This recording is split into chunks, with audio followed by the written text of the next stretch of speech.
Time for my next King rant review. Alright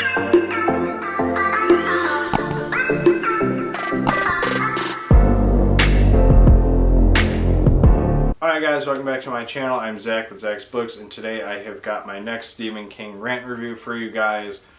This one is going to be more positive stuff than really negative. I'm very excited for this one just because I absolutely love this book, and I will explain why. As you guys have seen by the title, you know what book it is. But before I get to that book, don't forget to check out the links down below. We've got the Patreon. We are starting the podcast back up. I mentioned it in my last video. Check that out. We are posting on Wednesdays now, not Mondays, so be on the lookout for that change. I don't believe I said that in the last video. But yeah, besides that, we will have this book linked down below if you're intrigued with it. And obviously not this edition I have, and I'll explain it when I show you the book.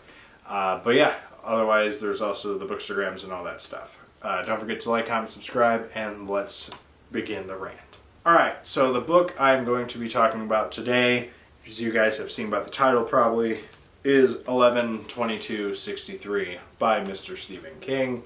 This is a Hodder edition hardcover that we had gotten for Christmas a few years ago. I actually can't even remember what the website was we ordered it from, but it doesn't even exist anymore, which it stinks because they had a lot of like the overseas editions and they had a lot of really good covers, and this one is probably one of my more favorite ones. This book, first time I read it, I gave it 5 stars. All-time favorite Stephen King book I had ever read.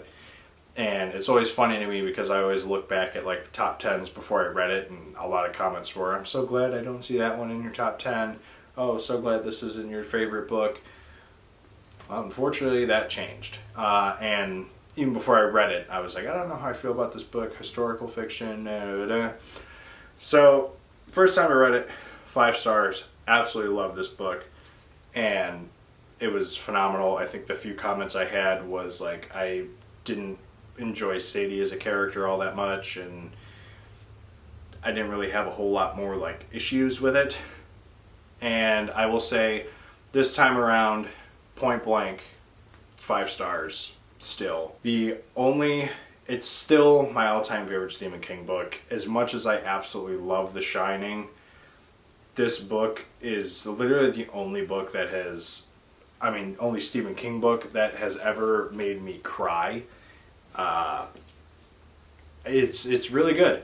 So this book, if you don't know what it's about, we're following this gentleman named Jake Epping, who is a teacher, and he has got a buddy who owns a diner, Al, and basically what happens is Jake gets tasked by Al to go back in time and stop the assassination of John F. Kennedy, because there's like a portal in his broom closet at the diner that he works at. And so I'm going to try and keep this spoiler free for the most part, but towards the end I'll probably get to some spoilers, so just a heads up, I will say a warning when I get to that point. Basically what ensues is you go back in time. How the laws of this time travel thing works is you go back in time and you go back to when was it? It was October. It's a specific day and a specific time, and in 1958, and I think it's October something, 1958. I could be mistaken. It might not be October. I think it could be September. And so you go back in time, and basically every time you go back through the portal, it like wipes the slate clean. So say you go there, you draw your name in the dirt, you come back to the present time, or in an instance in the novel, he has him carve an initial in a tree. And so he carves his initial on a tree, he goes back to the future, on that same tree is the initials. But then when he goes back again, the initials are gone unless he does it again. So basically it resets every time you go back. That's pretty much the rules that ensue with it. And Al had the idea to stop the assassination of JFK under the if you hear a beep, we got Mavi's taking a nap, so you got his monitor going. But he gets the idea that he wants to stop the assassination of John F. Kennedy under the mindset of the world is going to be a better place. there's, maybe this doesn't happen, this person, his brother doesn't get killed, Vietnam is a way better outcome, this doesn't happen because JFK survives.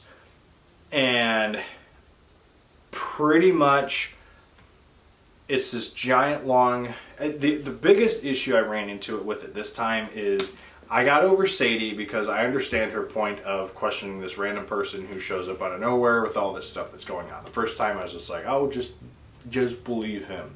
That was stupid. I see her point in trying to question what Jake is trying to do. When he goes back in time, he uses a different name, and I want to say it's George Emerson. Basically, he meets this woman named Sadie Dunhill.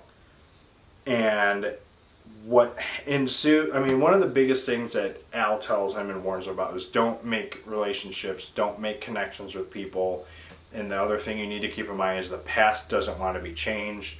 If you go back there, you feel it push. You could have diarrhea and then something happens, or like an accident on the road happens, or, something happens that's going to try and stop you from doing what you're doing. Al had gone back a couple different times to stop this young woman from getting shot in a hunting accident and getting into a wheelchair. And, every time he gets stopped, or there was a stomach issue, it was a car issue, another car issue, he got lost. Something would come up and make him not able to get there. And eventually he was able to succeed. But when Jake did his test and he came back, she ended up going back in the wheelchair because everything resets.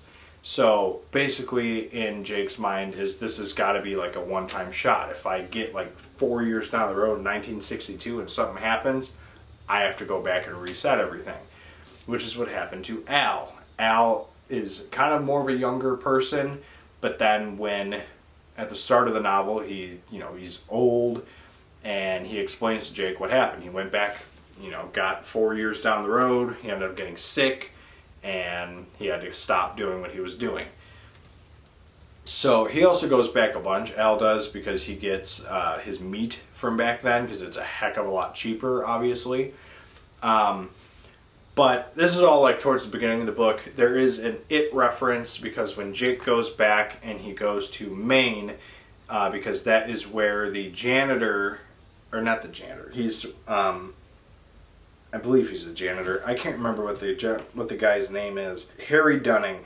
I think that's his name. Yeah, Harry Dunning, I believe, is the guy's name. But basically, he's like somebody who had a lot of issues because his father, on Halloween night 1958, decided to pretty much kill his whole family, and he left Harry basically like disabled, like physically disabled, mentally disabled. He had all these issues and stuff like that. So one of the tests that Jake does is he goes back, stops all that from happening. He does it twice, because the first time it did not really go all that well. But then when he goes back the second time, he succeeds better the second time around he does it.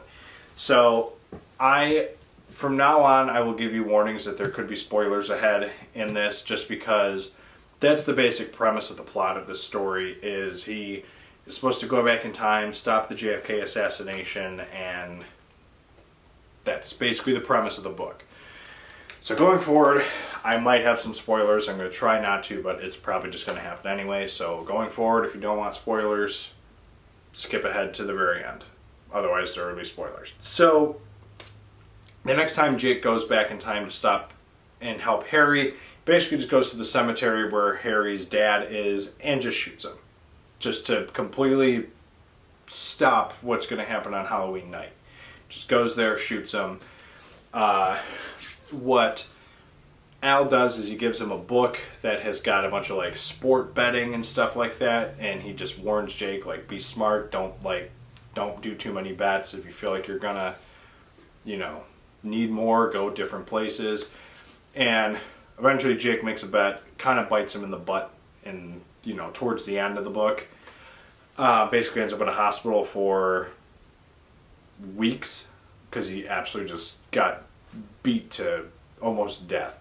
And along this way, he becomes a teacher at a school in Texas, and obviously because that's where he is to help stop the assassination of JFK, because that's where the assassination takes place. And basically he meets this woman eventually, and her name is Sadie Dunhill. And I mentioned her, like I said before, I mentioned her name. And basically Sadie is the love interest in this book. A lot of things that King writes well is horror, psychological horror, thriller, some suspense stuff.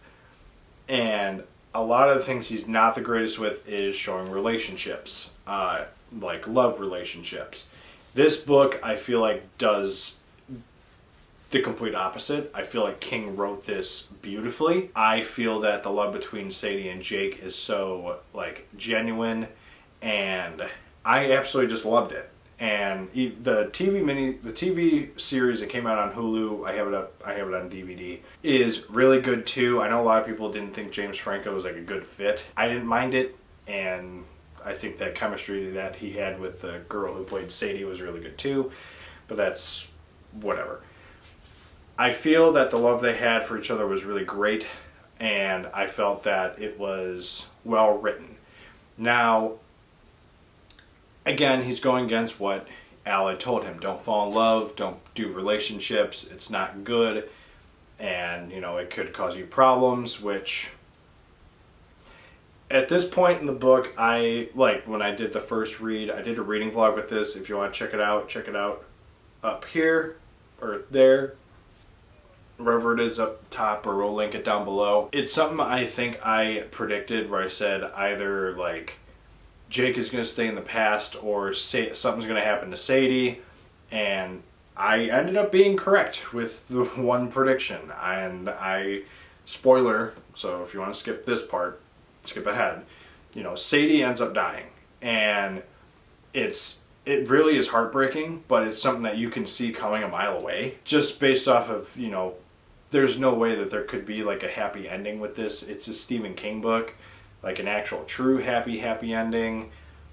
I mean, it is a kind of a happy end. It's a sad ending. It's really depressing. But they basically go up to stop Lee Harvey Oswald from shooting John F. Kennedy. They get up into the tower. Well, I mean, I skipped a bunch, but a lot of things happen. Like I said, early on in the book, there's a It reference. He goes to Maine and he bumps into Richie Tozier and Beverly Marsh, and he says he senses his presence in Derry.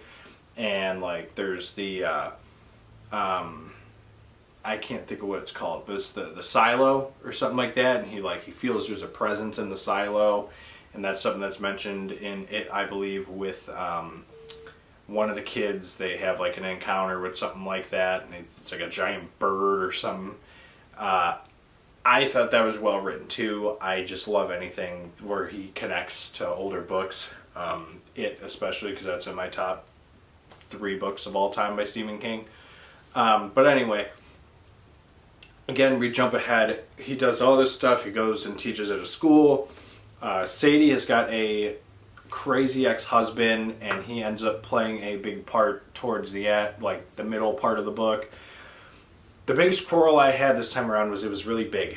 So very much so a lot written in this book, and there are parts I felt dragged on. The whole Sadie and the ex-husband thing, I felt that, you know, that subplot, as much as it was kind of needed for the story, I just personally didn't care for it, because I didn't really like the guy, for obvious reasons. The guy was weird. And the whole, they go through a whole bunch with like the student who got like the acting thing with Jake, kind of showed him how to be like an actor and like not just a football player. Like I thought that was touching and moving, but at the same time I felt like it kind of dragged a little bit, but I liked it. So that's why it's kind of hard to like say a whole lot of bad things, because yeah, it's long, but like when you nitpick at things, like, yeah, it's kind of important to the story. Kind of shows that Jake is, you know, this like touching guy. He's not just doing this just to do this. Like, he is doing it with a purpose. He's not just some dude like, oh, I'm just going to go back and do this and, you know, just try and blend in. Like, he actually is like living in the past, and he's like, he fully contemplates staying in the past. He's like, am I going to, you know, leave 2010 behind and to stay here. I'm divorced in 2010. I really don't want to go back there. I love Sadie. And the crazy ex-husband does some crazy stuff to Sadie, cuts her face all up, and ends up taking his own life. And now he's like, well, modern medicine can do so much better for you in the future. The biggest issue I had with Sadie the first go around was like, who are you? Why do you talk the way you talk? It doesn't sound like you're from this, where are you actually from? Your teaching records from the past, none of those places you say you were at or confirming who the heck you even are. This time around, it's yeah, that's valid questioning to really have on somebody. But the ending of the book, we basically get to the assassination attempt. We confirm Lee Harvey Oswald is the one who's going to do it. And there's a whole lot of stuff in this book that I can really dig deeper into, but I don't. Mavi's taking a nap, and he's going to be waking up here soon, so I want to kind of get to the end of this. So, we'll get to the end of the book. Sadie is helping Jake against Jake's will. He doesn't want her around because he knows that something could happen. And essentially, they go up into the building to stop Lee Harvey Oswald from doing the assassination. Well, they get up to the room. Jake trips and falls. Lee Harvey Oswald points, shoots, and hits Sadie right in the chest, or it's the stomach.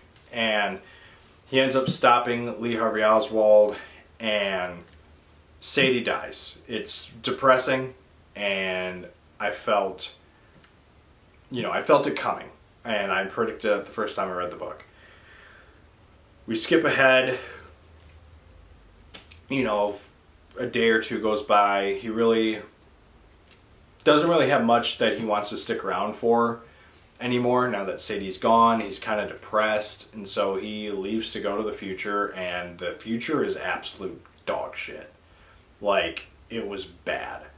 JFK staying alive, again, this is all just fiction. It's not, this is what really would happen if JFK stayed alive. This is an opinion by Stephen King. The world is absolutely just decimated. Everything that Jake knew is no longer the same. Everything's apocalyptic now, and nuclear holocaust basically happened. I think Vietnam was worse. It got bad. And so Jake goes back because he wants to be with Sadie. And the yellow card man, who's somebody I forgot to mention earlier in the book, is somebody who's at the portal every time he goes back and asks for a dime or a nickel or something like that. Eventually he ends up dying, and then after Jake succeeds, it's somebody new. It's a green card man, I think is who it is. And he kind of warns Jake, you're causing a lot of problems doing this, and you really need to stop. And in the miniseries, the green card man basically tells Jake, yeah, every time you come back here, she dies. There's no reason for you to keep coming back. If you come back, she dies, no matter what you do. It's inevitable if you stay here. And so, in the book, it's just, he kind of goes back for a little bit, just kind of lingers around, doesn't really want to interact with her because he doesn't want to mess anything up, and he goes back to the future. Everything's back to the way it was because he didn't do anything. He didn't stick around to save JFK. And the original ending of this book was him looking up Sadie Dunhill in the future and seeing they're doing a Sadie Dunhill event back at the school that they taught at together. And that was pretty much the original ending as far as I remember hearing. And that was it. And Joe Hill, Stephen King's son, basically was that is absolute garbage. You can't end the book that way. So he rewrote it, and the actual ending of this book is what makes it even more sad, because one of the things that Sadie and Jake did when they were younger, when they were teaching together, is they did a couple of school dances, and they danced together a lot, and that was their big thing was they danced, and that's like the last line in this book. Basically, he goes to this street dance, this thing that's like dedicated to Sadie Dunhill. The city of Jody picks Citizen of the Century, and it's Sadie Dunhill, and he goes back there, and basically it's they're dancing with each other. She's a lot older now, obviously, and he's, you know, still the younger self he was. And basically they're dancing with each other. Again, sorry if you hear the beeping thing going on with Mav's thing. So basically they end up, you know, meeting up with each other and seeing each other. And obviously Sadie doesn't know who he is, but you can kind of faintly tell she has some idea who he could be. Maybe. And so that's one of the things in the story that is, you know, he lived a life with her, but she doesn't know who he is because obviously that was a different life that he had with her and another life that she had. And the last line is, then the music takes us, the music rolls away the years, and we dance. And it's just, it's really touching, it's really sad, it's my all-time favorite book, honestly, and I absolutely love this. Again, 5-star story. I don't know. I just absolutely love this book. A lot of people, I feel like, agree, and there are those who disagree. If you agree, let me know your reasonings down below and why you like this book, or if you love this book. If you really don't like this book, let me know your comments down below as well. It's totally fine to disagree. And yeah, I just absolutely love it. If there's any, you know, I don't know if The Shining will ever beat this book. That's the closest one by King that I think will beat it, unless The Talisman 3 eventually does come out. Maybe. You never know. I'm very excited to see what happens with that trilogy, if that picks back up. But besides that, like I said, we'll have this link down below. I absolutely love this book. If you do too, let me know in the comments. If you want me to do The Shining rant review, also let me know in the comments, because I'm leaning on the fence of doing it, but I just don't know if I'm going to quite yet. A lot of stuff's going on in life, so. But yeah, there you have the 11/22/63 by Stephen King rant review. Again, I hope I didn't spoil anything for people who didn't want to be spoiled, but I might have. And if I did, I apologize.